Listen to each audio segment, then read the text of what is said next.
Saludamos también a todos los que nos están viendo en esta mañana vía internet. Dios le bendiga. Pueden tomar asiento. Quisiera que se pusiera de pie los que están por primera vez aquí en esta casa, que nos visita. No hay nadie, todos somos de casa. Muy bien. Bien. Amén. Vamos en esta mañana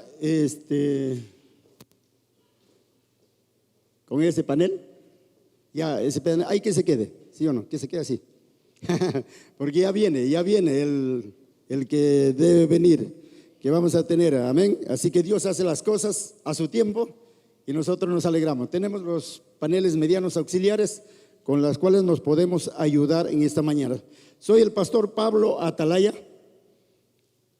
Tengo 66 años, me entregué al Señor a los 25 años, producto de una desesperación de estar enfermo, no tener dónde vivir y no tener trabajo, rumbo a querer quitarse la vida. Así me encontró el Señor, mediante un programa de televisión. Entonces, estoy casado, tengo una esposa maravillosa que no quiere venir, y hay una hermana que me dice ayuno y oración, me dice. Yo le digo, no, a mí me gusta comer. Y yo le digo, yo no quiero que ella venga, le digo, yo quiero que el Señor se la traiga. Y ahí está luchando para venir. Dice que sueña, que tiene acá, que ha venido, que se va. Ya yo no le digo nada. 4 hijos maravillosos, una nuera también maravillosa, igualmente 2 nietos. Así que esa es mi vida y todo lo que tengo, parte de la familia. Si estoy loco, es loco por servirlos a ellos. Amén. Así que Dios haga las obras. En esta mañana, siguiendo con nuestros tema que estamos, el amor eterno de Dios. Así que el amor de Dios demostrado en Jesús. Vamos a ver el principio. Jesús murió en la cruz del Calvario, pero la muerte no pudo detenerlo. Relato de Pedro. Varones israelitas, usted oíd estas palabras. Jesús Nazareno, varón aprobado por Dios entre vosotros, con las maravillas, prodigios y señales que Dios hizo entre vosotros, por medio de él. Como vosotros mismos sabéis, a este, entregado por el determinado consejo y anticipado conocimiento de Dios, Dios le ha dado la oportunidad.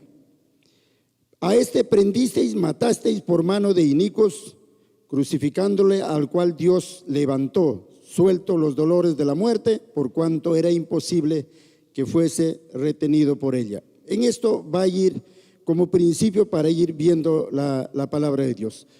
Vamos a orar en esta hora. Padre, te pedimos que abras nuestro corazón para poder entender tu palabra y esta pueda ser llevada a nuestra vida cotidiana. No sabemos el tiempo que nos queda, pero sí sabemos que debe haber un propósito para nosotros. Y al entenderla, Señor, que tú nos ministres, tu palabra sea sembrada en nuestro corazón, pueda germinar, crecer y dar el fruto necesario, Padre.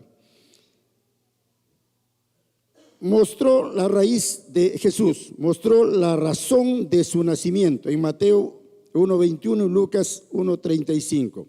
Y darás a luz un hijo y llamarás su nombre Jesús, porque él salvará a su pueblo de sus pecados. Respondiendo el ángel le dijo, el Espíritu Santo vendrá sobre ti y el poder del Altísimo te cubrirá con su sombra, por el cual también el santo ser que nacerá de ti será llamado Hijo de Dios. Ahí vemos el propósito de su nacimiento. Ustedes saben que nuestro Señor Jesús siempre mostró 12 años que dijo, en los negocios de mi Padre me es necesario estar. Entonces, para cada uno de nosotros voy a hacer poca aplicación al contemporáneo, porque más voy a pensar que la palabra de Dios pueda llegar tal como sucedieron los hechos en ese tiempo. ¿Ya? Así que todos tenemos un propósito en esta vida y eso es lo que vale la pena. Vivir cada década o cada día o cada mes con un propósito que Dios nos trace para que nuestra vida tenga sentido. Y eso es lo que yo le estoy haciendo. De repente solamente es en esta década, pero yo pensé que no iba a llegar muchas décadas, producto de muchas enfermedades, pero el Señor ha sido bueno para conmigo. Entonces, tiene que tener un propósito, tomarle propósito a esta vida. Desde niños hay que meterle propósito. Yo hablo con mis hijos, me siento con uno, con todos. ¿Qué estás mirando para tu futuro? Donde yo te podría ayudar, ya económicamente, orando, moralmente. Y a una hermana en la reunión de Iglesia en las Casas le digo, tiene que apoyar a sus hijos económicamente hasta que se muera. Porque ahora hay una tendencia por ahí, por internet, que a partir de los 18 años no le des absolutamente nada para que aprenda. Yo digo, eso viene del maligno. Entonces la hermana me dijo, pero yo no tengo dinero, entonces cuide los nietos, le dije. Y ella me dice, estoy haciendo eso. Entonces estás haciendo excelente, porque hay muchas maneras de poder propósito a esta vida. Mi mamita yo le llamo, o ella me llama, y me dice, ¿para qué ya vivo? Ya no tiene sentido mi vida. Quiero que el Señor me recoja, que el Señor me lleve. Yo le digo, mamá, no piense así. Le digo, más bien usted tiene los arriendos de los pastos, en vez de estar metiendo el dinero debajo del colchón, cobrando la pensión 65, los dos. Le digo, críe un chanchito, invítenos para ir a comer cecina, chicharrón y relleno sin sangre. En vez de estar quejándose que el Señor quiere que se lo lleve, le digo. Y ella me dice, ayer maté una gallina y fui a comer con mi Julián. Así se habla, mamá. En vez de estar diciendo que no tiene sentido la vida, ¿verdad? Mi pastor, que hace algunos años, un hermano de acá se entregó al Señor a los 70 años, después que se jubiló. Y el pastor me dice, anda, habla con él. Y hablando, viendo, le digo, tienes que tener sentido para tu vida. Mira, te has entregado a los 70 y ya no vamos a decir que con tu jubilación vas a construir un piso más de tu casa, ya no vas a poder. Pero ¿cuánto tienes invertido en el reino de Dios? Nada, me dice. Entonces pidamos al Señor que te dé larga vida. Hoy tiene 81 y está acá, es servidor de la iglesia. Para que tengas aportes para que cuando resucitas no pases avergonzado. Y le tracé varios, y él está fiel. Y en el siguiente nosotros se nos acompañó ir a un viaje misionero por Bambamarca, y muchas veces yendo a predicar sin pasaje a veces. Y sentido para la vida. Y eso es lo que le podría decir en esta parte. Jesús, siendo un niño pequeño, se le quiso quitar la vida. Un ángel del Señor apareció en sueños a José y le dijo, levántate y toma al niño y a su madre y huye a Egipto y permanece allá hasta que yo te diga, porque acontecerá que Herodes buscará al niño para matarlo. Herodes entonces, cuando se vio burlado por los pastores, se enojó mucho y mandó matar a todos los niños menores de 2 años que había en Belén y todos sus alrededores. Uno dice, un rey, un invasor, uno que tiene autoridad, ¿por qué quiere matar a un niño si es extranjero? Pero vamos a ver por qué lo quería matar al niño. Las causas. Hay 2 profecías. Vamos a ver, cuando Jesús murió en Belén de Judea, cuando Jesús nació, en Belén de Judea, en días del rey Herodes, vinieron del oriente a Jerusalén unos pastores diciendo, ¿dónde está el rey de los judíos que ha nacido? Porque su estrella hemos visto en el oriente y venimos para adorarle. Oyendo esto, el rey Herodes se turbó y toda la nación y toda Jerusalén con él. Y convocados todos los principales sacerdotes y los escribas del pueblo, les preguntó dónde había de nacer el Cristo. Ellos dijeron, en Belén de Judea, porque así está escrito por el profeta, Miqueas 5:2. Y tú, Belén, de la tierra de Judá, no eres más pequeña entre los príncipes de Judá, porque de ti saldrá un guiador que apacentará a mi pueblo Israel. Ahí Dios da a entender en la palabra de Dios que iban a ser el hijo de Dios. hijo de Dios. Esa palabra, hijo de Dios, en la Biblia se encuentra 26 veces. Como hijo de Dios tenía que venir y dice, salvará a su pueblo. Salvará a su pueblo. Pero hay otra profecía que también está en Daniel 7, 13 y 14. Miraba yo en la visión de noche, y aquí con las nubes del cielo venía como un hijo de hombre, que vino hasta el anciano de Dios de días, y le hicieron acercarse delante de él. Y le fue dado dominio, gloria y reino para todos los pueblos, naciones y lenguas le sirvieran. Su dominio es dominio eterno, que nunca pasará, y su reino como que no será destruido. Esta palabra hijo de hombre se encuentra 88 veces en la Biblia. Y como hijo de Dios viene a salvar a su pueblo, pero como hijo del hombre viene como juez. Entonces, ¿qué hacían? Los que invadían procuraban averiguar todo lo que pasaba en los alrededores, en los entornos, en la historia de aquellos pueblos. Pero era muy diferente con el pueblo de Israel, porque ellos sabían y buscaban cómo, porque decían, ellos tienen un Dios al cual sabemos que les ha cumplido todo lo que está escrito. Estaba informado el rey Herodes, sabía de qué manera iba a venir. Y él entonces pensó, dijo, entonces, ¿qué hay que hacer? No hay otra manera que evitar que esto acontezca.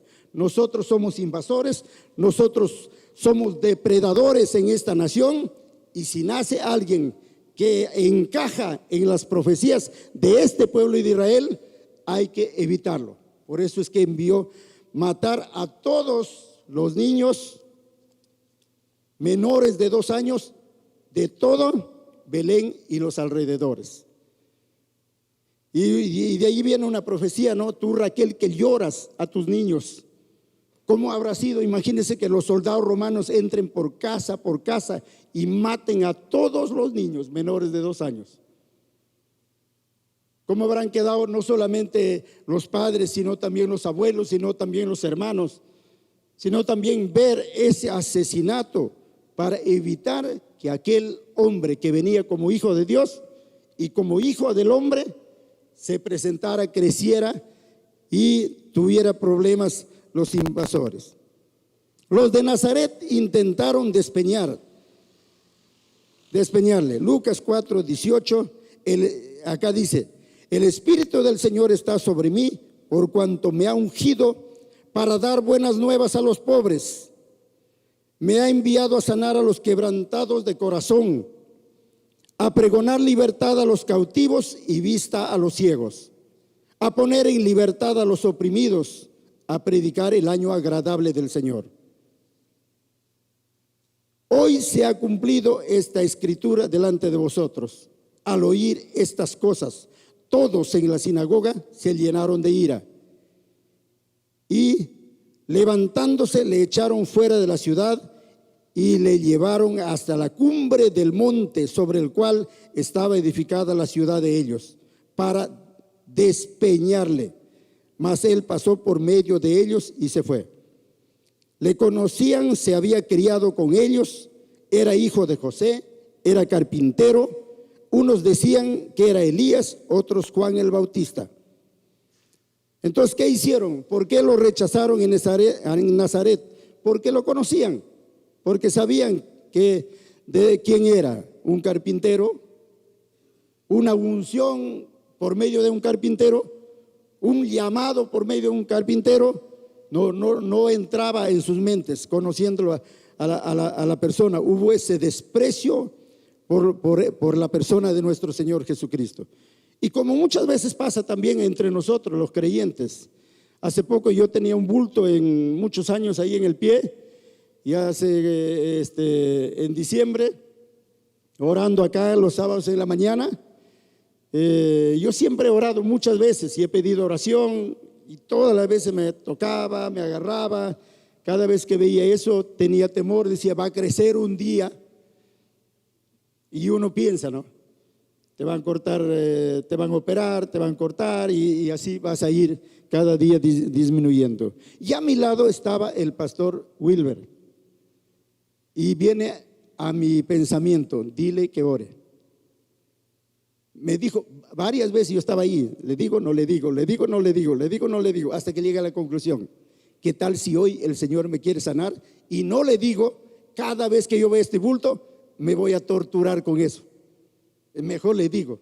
Me saqué los zapatos, me saqué la media, le digo, pastor, ore por mí. Me arrodillé, él también, allí sábado. Y después yo estaba investigando, ¿por qué sábado? Porque el pastor Wilber, si el pastor Wilber es el último de los pastores elegidos aquí en esta casa. Y yo le estaba diciendo a Dios, ¿por qué él?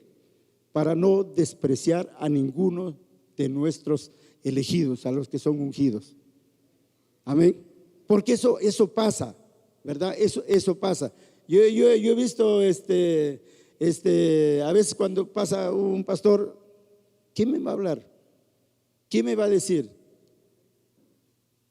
Así. O a veces cuando el pastor Luis no está en la escuela, no vino el pastor y se van. ¿Quién va a enseñar?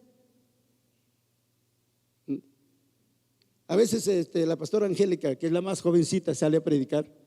Le digo, Señor, ahí debe estar mi bendición. Hoy día me puede sacar mi bendición. Porque antes no éramos así, ¿verdad? Los renombrados, los grandes. Eso hicieron con Jesús. Se crió con ellos desde pequeño. Los despreciaron por eso. Y dijeron, es hijo de un carpintero.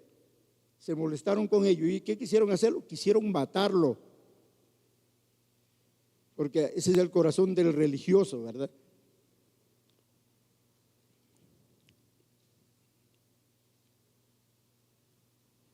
Los fariseos intentan asesinar a Jesús. En Lucas 6:11 dice, Jesús sana a un hombre de la mano seca en sábado.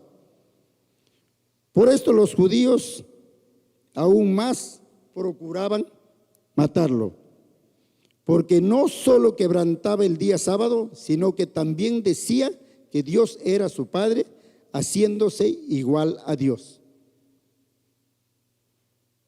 Nuestro Señor Jesucristo dijo, no, ¿por qué trabajas el día sábado? Porque es un día de descanso. ¿Qué decía? ¿Qué dijo él? Mi Padre trabaja y yo trabajo. Así que siempre procuraron hacer de él una vida imposible, porque siempre buscaban cómo estar en contra de él, en contra del propósito de Dios que venía para nuestras vidas.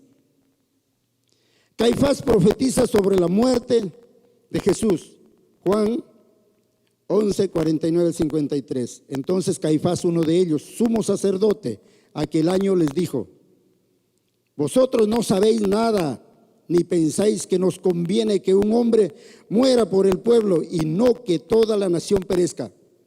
Esto no lo dijo por sí mismo, sino que como era sumo sacerdote aquel año, profetizó que Jesús había de morir por la nación, y no solamente por la nación, sino también para congregar en uno a los hijos de Dios que estaban dispersos. Así que desde aquel día acordaron matarle. Como estamos viviendo acerca de la muerte de Jesús, estamos viendo esos versículos que por todo lo que él hacía, lo que procuraban era sacarlo del camino con el extremo de la maldad de matarle al Señor. Y dice, para congregar en uno al pueblo de Israel, y no solo a él, sino a todos los que estén en las naciones, que somos hoy cada uno de nosotros. Y él pensó que lo que estaba diciendo era, bueno, nos conviene que él muera antes que se levante el ejército romano y nos aniquile a nosotros. Pero él estaba hablando de parte de Dios para la salvación de la humanidad, que era necesario que un hombre muriera. Así dice la palabra de Dios, para congregar en uno. Y nosotros somos uno, ¿verdad? Nosotros somos uno en Cristo. Él en nosotros, nosotros en Él. Amén, hermanos. Y el año pasado, más o menos por enero, viendo algunas necesidades de nuestras iglesias en casas, fui a hablar con el pastor. Le digo: pastor, por favor, permítanos hacer ofrendas en nuestras iglesias, en casas, para apoyar a nuestros hermanos que padezcan necesidad. Y el pastor me dijo, está bien, lo puedes hacer. Y en enero empezamos, y yo dirijo iglesias en casas, una que se llama Girasoles, la otra que se llama Zapallar, en Puente Piedra, y la otra que está en mi casa que se llama Gardenias. Entonces le dije a los hermanos, y los hermanos me dijeron, excelente, buena idea. Y eso está en la palabra de Dios en Hechos capítulo 2, que dice que los hermanos se reunían por el templo y por las casas, y en las casas es donde se cubrían las necesidades. Entonces mis hermanos están contentos ahí haciendo, y ¿sabe qué? La hora que vienen dice, esto para la obra, al sobre que traemos para acá, para las misiones, porque tenemos muchos gastos, ¿verdad? Tenemos lo que es los servicios, lo que es las iglesias, los locales que están alquilados, y todos los servicios más lo traemos. Y cuando sacan para echar al otro, así libre, dice, esto para nosotros, esto es para nosotros, dicen ellos. Entonces, si ya a una hermana que padecía, que estaba con alguna necesidad física de salud, ya la apoyamos a una, ¿verdad? Entonces, eso es lo que nos hace uno. Así que mire, cada uno de nosotros, si usted no asiste a una iglesia en casa, cerca de su casa, porque para eso fue creado las iglesias en casas, a través del doctor Paulinho Michó, cerca de tu casa. Porque a veces ahí todavía él dice, no me gusta ir ahí, se va tan lejos, un día se va a cansar. El que está lejos, cuando tú le llamas, no va a poder ir, de repente trasladarte al hospital, de repente ayudarte algo, pero el que está cerca te puede ir un día. ¿Y qué estás haciendo? Voy a limpiar tu casa, vamos a lavar, vamos a hacer esto, vamos a comer juntos, porque está cerca de tu casa, ¿verdad? Pero si está lejos, entonces cerca de la casa, y inscríbase ahí. Diga, yo no estoy asistiendo a una iglesia en casa, y después, ¿sabe qué? Porque nosotros somos los que vamos a cubrir las necesidades de cada uno de los que congregan en iglesias en casas. Porque si no, se escucha a veces, no, dice, a mí cada vez que voy a la iglesia, en cada reunión me piden plata, pero el día que yo estoy necesitado, no me ayudan, no aparecen. ¿Y qué le dice el que no es creyente? Te lo dije, compadre, te lo dije. Y el otro dice, ¿verdad? No, ya le debilitó. Pero ahora no va a suceder así, ¿ven? Ahora no va a suceder así. En cuanto haya una necesidad cubierta, y si aún es más fuerte y no podemos como iglesia en casa, el pastor me ha dicho, avisa para nosotros poder ir ayudándolo. Porque a mí me encantó cuando uno de hermanos de acá de la iglesia mandaron su cuenta para poder apoyarle, porque él gana bien, su esposa gana bien, pero no cubría el costo del problema que tenían en salud, no les alcanzaba, y pidieron ayuda a la iglesia. ¿Sabe cuándo me encantó? Por favor, amados hermanos, ya no sigan depositando, dijo. ¿Qué quiere decir? Que estamos uno, ¿verdad? Que estamos uno, imagínense, ya no sigan depositando, porque ya se cubrió para las necesidades. Gracias, queridos hermanos, porque decimos, esta semana le doy cobro, le deposito tanto, la otra semana tanto, la otra semana tanto, así de poquito a poquito, ¿sí o no? Para un hermano que está en necesidad. Y dijo, ya no sigan depositando, muchas gracias. ¿Ve cuando estamos unidos? ¿Ve que dijo para congregar en uno al pueblo de Israel y a todos los que están por diferentes partes del mundo? Amén. El complot en Jerusalén. Entonces los principales sacerdotes, los escribas y los ancianos del pueblo se reunieron en el patio del sumo sacerdote Caifás y tuvieron consejo para prender con engaño a Jesús y matarle. Ya ellos hicieron cómo hacer, pero si ustedes se dan cuenta, de acuerdo a lo que estamos viendo hoy, todo es matarle. Todo es los acuerdos, buscar cómo matarle. Y después de esto, después que esto ahí hacen su consejo, así como hace el consejo de ministros, así como se reúnen los congresistas, así como el alcalde hace su sesión de consejo, ellos hicieron su consejo y acordaron, hicieron un acuerdo. ¿Y saben quién se enteró de ese acuerdo? ¿Saben quién se enteró de ese acuerdo? Judas.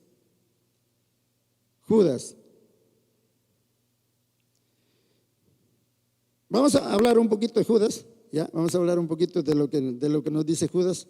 Hay algunas cositas que yo estoy aprendiendo gracias al PCP, porque a veces tenemos una idea, hemos leído un evangelio y con eso se nos ha quedado. Pero como gracias al pastor que nos ha puesto allí, y de Judas empecé a ver varias cosas diferentes que yo no lo tenía en mi mente. Vamos a ver quién se enteró. Judas.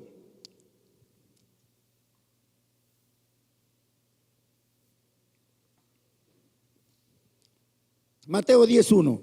Entonces, llamando a sus 12 discípulos, les dio autoridad sobre los espíritus inmundos para que los echasen fuera y para sanar toda enfermedad y toda dolencia. Mateo 26:14-16 dice: entonces uno de los 12, que se llamaba Judas Iscariote, fue a los principales sacerdotes y les dijo: ¿qué queréis dar? Y yo os lo entregaré. Y ellos le asignaron 30 piezas de plata. Y desde entonces buscaba oportunidad para entregarle. Judas se había enterado de la sesión y entonces él se fue y se ofreció.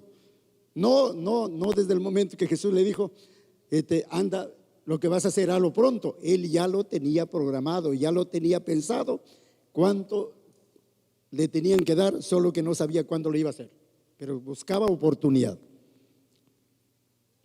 Juan 12:4-5, y dijo uno de sus discípulos, Judas Iscariote, hijo de Simón. ¿Por qué dice Judas Iscariote, hijo de Simón? Porque los Judas en la Biblia son 6. Por eso es Judas Iscariote, hijo de Simón, para que no se equivoquen de quién se trata, ¿verdad? El que le había de entregar. ¿Por qué no fue vendido este perfume por 300 denarios y dado a los pobres? Eso fue Judas. Pero en Mateo 26:7-9 dice: vino a él una mujer con un vaso de alabastro de perfume de gran precio y lo derramó sobre la cabeza de él. Y estando sentado a la mesa, al ver esto, los discípulos se enojaron. Eso también lo aprendí del PCP, porque yo tenía la idea que solamente había sido Judas. Ahora ahí dice: al ver esto, los discípulos se enojaron, diciendo: ¿para qué este desperdicio? Porque esto podía haberse vendido a gran precio y haberle dado a los pobres. Los 12 dijeron también. En Marcos 14:4-5 dice: mucho, y hubo algunos que se enojaron dentro de sí y dijeron, algunos, acá dice algunos. ¿Qué dice el otro? Todos. Acá ¿qué dice? Algunos. Y algunos, dice, y dijeron: ¿para qué se ha hecho este desperdicio de perfume? Porque podía haberse vendido por más de 300 denarios y haberse dado a los pobres. Y murmuraban contra ella. Entonces a mí me encanta mucho encontrar esto, y cuando encuentro 2 digo: no habrá otra tercera, otra cuarta, y ahí se me ve el sueño. ¿Sí? Porque a veces nosotros, por eso es que para poder entender estos pasajes, los que no están en su discipulado, inscríbanse. Los que no están en escuela, participen. ¿Y sabe qué? Aquí hay una maravilla. Ya solamente los pastores pueden ser de amor eterno como Dios, que le han dejado para ir a la escuela, para llegar a la escuela en el tiempo de nosotros. Cuando llegamos aquí a la casa del Señor, ¿cómo era? El preencuentro, el encuentro, el posencuentro. De allí nos íbamos a la escuela bíblica 1, ¿no es cierto? De ahí pasábamos a la ministerial 1 y así. Hoy está abierto para todos. Así que ustedes no pueden decir que, y ahí es donde nosotros vamos. Y el pastor, ¿qué dice? Pregunten, ¿no es cierto? Para que no se vayan con la duda, porque afuera va a encontrar la gente que la Biblia se contradice. Imagínate que esto se contradice y dice: mira, acá te pruebo que se contradice. Tú dices que era Judas, yo te digo que son todos, yo te digo que es la mitad. ¿Ya ves que te contradices? Es porque no lo estudiamos. Y que, por ejemplo, cuando dice de Moisés en el libro de Éxodo, ¿qué era? ¿Qué cosa? Tardo en el habla. ¿Y qué dice en el libro de Hechos? Poderoso en palabras. ¿Cómo quedamos? ¿Sí o no? ¿Por qué dos evangelios dice que los dos injuriaban a Jesús? ¿Por qué uno de ellos dice que uno? Todo eso hay que ir dilucidando con nuestros pastores aquí. Pregunten. Ahora vamos a ver solo en este caso. Y para eso les voy a dar algunos ejemplos, ¿ya? Algunos ejemplos de la vida para que podamos entender un poquito. Todos los que tienen emprendimiento, tienen un negocio, tienen una bodega, tienen abierto un local, tienen una licencia, ¿verdad? Entonces, antes a mí me tenían torturado y ya, ¿no es cierto? Así. ¿Qué cosa era? Que venían los municipales, te cerraban la puerta, clausurado, multa, anda, paga y abres. Anda, abres. ¿Sí? ¿Verdad? Entonces, te hacían cada 3 meses, 4 meses, daban la vuelta y hacían con todo, y no solamente con los pequeños. Por donde yo trabajaba, se cerraban los mercados, que una multa es 30,000 soles. Cerraban grandes centros comerciales como Rambla, como otros más, como Sodimac, como Vea, los cerraban altísimo y hacían lo que querían. Pero ha salido una ley donde tiene que ir el municipal y ponerte una notificación preventiva de 7 días para que subsanes el problema. Si tú no subsanas dentro de ese tiempo, ya te viene la multa. ¿Y quién no va a querer subsanar? Lo subsanas el problema, le tomas una foto con el expediente que te han dejado, vas y haces tu descargo. Y ya no, ¿sí o no? Entonces, ¿pero quién fue el padre de esta criatura? Porque no en el Congreso cuando aprueban, no es que es la idea de todos en el mismo segundo, es la idea de uno. Es la idea de uno. Ese uno propone y hay unos que la apoyan, ¿no? En su comisión primero lo aprueban, luego lo pasan al pleno y del pleno lo pasan al ejecutivo para que salga la ley. Entonces, ¿quién fue? El señor que murió, Hernando García. Él es el padre de esta criatura que debemos estar agradecidos a todos los que trabajan en negocios. Dice, viene el municipal, que venga, te va a dejar la notificación, lo subsanas, vas y no pagas, porque multas son fuertes. Amén. En este caso, el de la idea fue Judas. El que dijo primero fue Judas. Al principio todos lo apoyaron, pero después una parte dijeron, pero bueno, ¿acaso nosotros no creemos en la libertad? No estamos libres, pero ¿acaso no creemos que Dios nos hizo libres? Si es de su propiedad, puede hacer con lo que quiere con su perfume.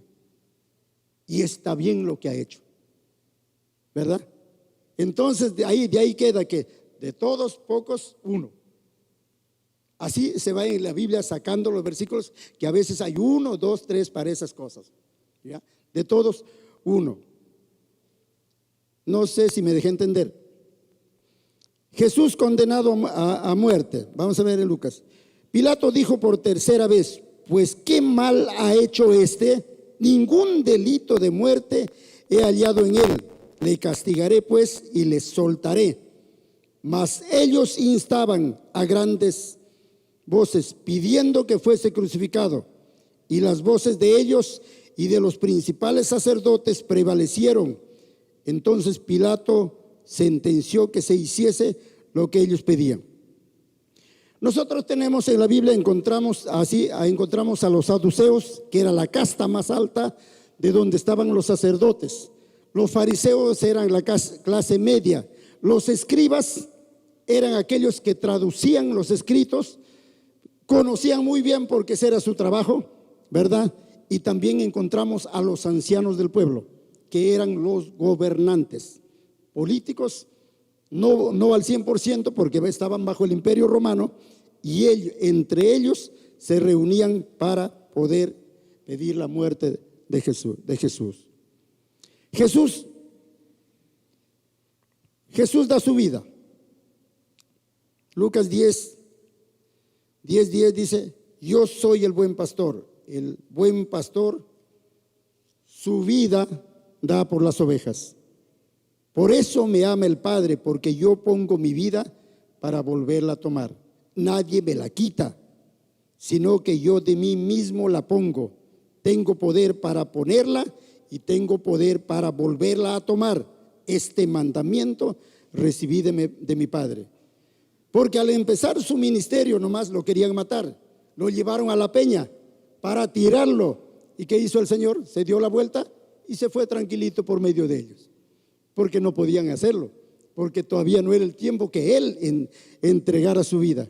Pero su vida fue dado para nosotros. Como buen pastor, Él dio su vida por nosotros, por la tuya y por la mía. Amén, hermanos. Él dio su vida para que nosotros tengamos esta vida que tenemos hoy. Cuando Jesús hubo tomado el vinagre, dijo: consumado es. Y habiendo inclinado la cabeza, entregó el Espíritu. Consumado es acabada la obra, está hecha la obra, está culminada para todo aquel que quiera venir hacia Él. Apocalipsis 1:18 dice: no temas, yo soy el primero y el último, y el que vivo, y estuve muerto, mas he aquí que vivo por los siglos de los siglos. En Hechos capítulo 3, el apóstol Pedro predicando dice: vosotros matasteis al autor de la vida, a quien Dios ha resucitado de los muertos. Mas ahora, hermanos, sé que por ignorancia lo habéis hecho, como también lo hicieron vuestros gobernantes. Hechos 2:37. Al oír esto se entristecieron de corazón y dijeron a Pedro y a los otros apóstoles: varones hermanos, ¿qué haremos? Pedro les dijo: arrepentíos y convertíos cada uno de vosotros, para que sean borrados vuestros pecados, y recibiréis el don del Espíritu Santo.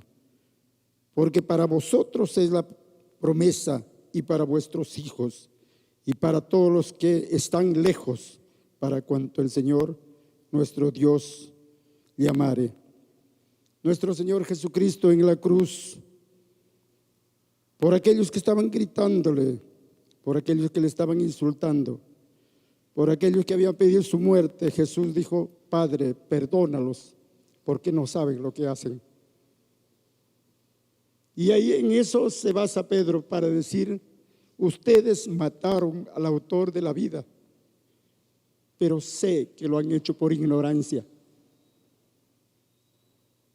Y esa promesa que nosotros tenemos, que dice: para cuantos el Señor vuestro Dios llamare, te ha llamado a ti, nos ha llamado a nosotros, va a llamar a nuestros hijos, a nuestros descendientes. Hay una promesa dada para cada uno de nosotros. Así que el servir al Señor, a nuestro Dios, ¿por qué lo hizo Él? Lo hizo para salvarnos a nosotros, porque su amor es eterno. Porque por más que nosotros nos hayamos portado mal, Él nunca nos dejó. Él siempre estuvo detrás de nosotros. Y por tanto, lo mismo que Él murió y dio su vida y sufrió por aquellos que estaban en ese tiempo, nos ha dejado ese legado, nos ha dejado esa enseñanza. Su ministerio de nuestro Señor Jesucristo se basó en tener compasión por los perdidos, compasión por los enfermos y compasión por los necesitados. Yo cada mañana cuando me levanto y canto al Señor, al Padre, al Hijo y al Espíritu Santo, y le digo: gracias, hermano. Y le digo: Señor Trino, ¿qué hacemos? Y no hay otra cosa que da vuelta en mi cabeza: compasión por los perdidos, por los enfermos y por los necesitados. Así que esa es mi vida, es el propósito de mi vida, porque yo estaba para morir y yo le pedí al Señor, le dije: Señor, me voy a morir, mis hijos están muy pequeños, no van a creer en ti, así que préstame la vida hasta que ellos puedan desenvolverse por sí solos. Y cuando un día me dijeron mis hijos, ya podemos nosotros solos, así que pide al Señor que te preste más vida y dedícaselo a Él. Y eso es lo que estoy yo viviendo con ese propósito, ¿verdad? Cada día haciendo lo que hizo Jesús. Cuando algunos le preguntaron dónde moras, Él dijo, venid y ved. Y se fueron detrás de Él y se quedaron con Él. Como aquel Andrés que trajo a su hermano Pedro, como aquel Felipe que le dijo a Natanael, ven y ve, como aquella mujer samaritana que se fue por toda la ciudad y le dijo, vengan a ver, ¿no será este el Cristo? Y como aquel centurión que llenó su casa con sus familiares, sus amigos, sus vecinos, para que cuando llegara Pedro a hablar el mensaje de Dios. Amén. Nuestras iglesias en casas van a empezar a llenarse, ¿verdad? La última que hice reunión en mi casa, habían 3 nuevos que llevaron, ¿verdad? Y la iglesia de acá, así dice el Señor, quiero mi casa llena. Yo todos los días invito a personas, todos los días, vamos a mi iglesia, no le digo otra cosa, no le digo nada más, yo no les predico, no sé nada, me volví ignorante, no sé, vamos a mi iglesia. Y cuando llegan le digo, Señor, la obra es tuya. Yo hice lo poco que tenía que hacer. Y a la verdad, al principio te van a fallar todos, pero yo le digo, mira, tenemos a las 7, tenemos a las 9, tenemos a las 11, 15 minutos antes te recojo de tu casa. Y de vuelta también te llevamos a tu casa. Y de vuelta, y los hermanos que tienen su vehículo acá, le digo, hermanito, por favor, ¿me puedes llevar a estas personas a su casa? Y yo le quiero decir a dónde. Me dice, no me diga dónde, solo dígame que lo lleve. Así que la iglesia está dispuesta para cumplir la gran comisión de lo que Cristo hizo por nosotros. Nosotros tenemos que hacer por el amor a la humanidad, por el amor a esa gente. ¿Cuánta gente habrá en la calle como aquel que estaba junto al pozo? No tengo quien me meta en el pozo, cuando las aguas son removidas. Aquí las aguas son removidas con la presencia de Dios, la gloria de Dios en cada culto. Gracias por venir a este servicio, al primero, y gracias por los que vienen al segundo. Algunos no están viendo y van a venir al segundo, otros van a venir al tercero. Yo a veces vengo al tercero, hoy tengo que venir al tercero también. Voy a mi casa un rato y regreso para el tercero, porque hay una misión ahí que cumplir. Y esa es mi vida, es el propósito para el cual nosotros hemos sido llamados. Amén. Y por eso dice, para cuantos el Señor Dios llamare. Así que ustedes sean accesibles al llamado de Dios. Porque ¿qué dice? En el Antiguo Testamento encontramos, mis amados hermanos, que dice en Segunda de Crónicas, que dice, obedeced a vuestros pastores y seréis prosperados. Y en el Nuevo Testamento en Hebreos dice, obedeced a vuestros pastores porque ellos velan por vuestras almas. Yo había creído un tiempo que velar por las almas era para que no se vayan al infierno. No es así.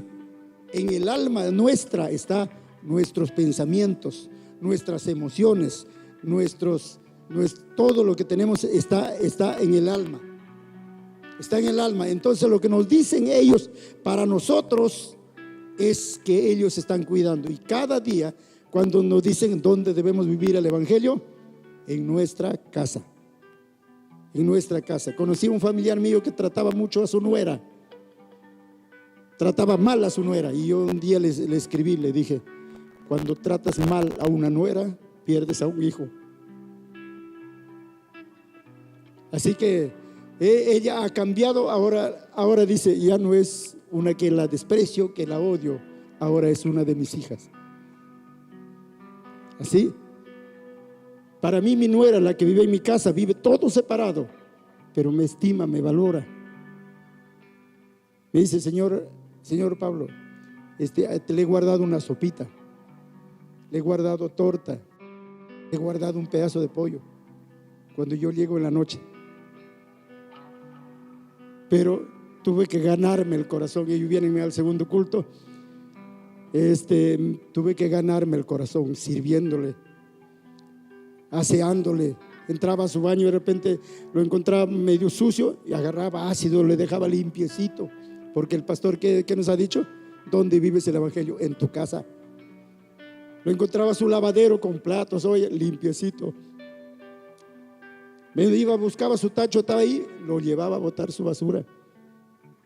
Entonces, ¿dónde? Aquí recibimos. Cuando venimos, ¿qué dice la Biblia? Que cuando nosotros nos congregamos aquí, recibimos bendición. Y esa bendición es la que nos dice nuestro querido y amado pastor. Y eso es lo que procuramos también hacer con todas las personas. Escuche a su pastor, obedezca a su pastor, es para su bien. Así como Jesús que te llama es para tu bien, así nuestros pastores son para nosotros nuestros padres. Ustedes saben cómo yo he llegado. Yo no le cuento cómo he llegado de lo peor, llorando. Mi pastor me daba un beso, me abrazaba. Y a veces todavía llego, a veces me dice: Pablito, permíteme abrazarte. Y yo digo: Dios me ama, Dios me quiere. Todos los consejos que me han dado no me ha gustado al principio. Cuando he empezado a hacerlo, veo los frutos, que es para mi bien.